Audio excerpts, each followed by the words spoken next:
Hey mamas, I want to talk a little bit about choices today.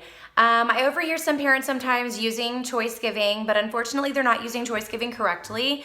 There is a method to the madness when it comes to using choices. One of the first rules with choice giving is to only give two choices. A lot of parents think that they're giving choices when they say, which book would you like to read or what would you like for lunch, but that's a little bit too much freedom for children. And then if they choose something that the parent doesn't agree with, well, then you've entered into a power struggle because the parent has to say, no, that's not an option, but it was if you left everything open-ended from the very beginning. So with choices, it's always important to give two choices at a time, especially for little children, no more than two. Always give choices that fit your value system. That's also very crucial. Some parents might want their child to wear a bib, and they might say something like, you can choose to wear the bib or you can choose to get down from the table and not have dinner. But actually they don't want the child to get down from the table and miss their dinner because then they're gonna be hungry. And so a better choice is you can choose to wear your bib or you can choose to take your shirt off. Which do you choose? And if you're okay with both of those choices, then whichever one the child chooses, great.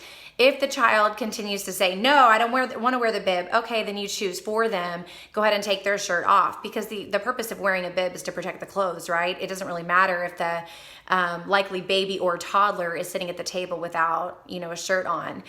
So only give choices that fit your value system. That's very, very important. And if the child does not make a choice, be prepared to choose for them. And that's the beauty of choice giving, is you can always fall back on the choice. Another way to use choices is to offer choices when you're trying to issue a consequence or when there is a consequence to be had. For example, I took my kids to our neighbor's house the other day to swim in their pool. They had invited us over while they were out of town. They said that it would be okay for us to use their pool. So we go over there and we played for about 5 minutes, not very long at all, and they began to throw pebbles into the pool. And so I sat there for a minute and watched them, and I thought long and hard, okay, what are some good choices to give here? And the only thing that I could really come up with is, if you continue to throw the rocks, then you're choosing to leave. If you choose not to throw the rocks, you're choosing to stay. And as much as I didn't want to leave, I knew that was probably the only way that I was going to be able to control the situation. And we're not talking big stones, we're talking little teeny tiny pebbles that would have taken me forever to get out of the pool. So I offered the choice. If you choose to throw the rocks, you're choosing to leave the pool. If you're choosing not to throw the rocks, you're choosing to stay. And they listened for a little bit. I could tell that they were processing it as they try to look in their brain. And then they look at me and they throw the rocks back in. I immediately said, uh-oh, that's so sad. You chose to leave the pool. Okay, say bye-bye to the pool, bye-bye to the rocks, and we began to leave. Now, did they leave magically with me? Of course not. There too. They scream, they pitch a fit, they're very upset. Always provide empathy and remind them that was your choice. You chose to throw the rocks. You chose to leave the pool when you chose to throw the rocks. You keep saying it, because what's really important when you're giving choices is to use the word choice and choose. That holds the child accountable for their actions rather than allowing them to be upset with the parent. When a parent acts out of anger or frustration or lectures, then the child is angry with the parent, and that's damaging to the relationship. It's very important that you let the child know you're responsible for your choices, and this is a choice that you made, therefore you chose the consequence that comes with that choice.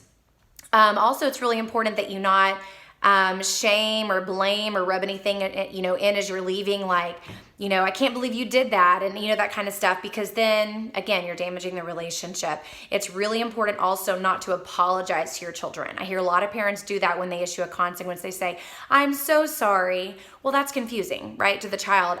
The child is thinking, well, why are you sorry if I'm the one that did it?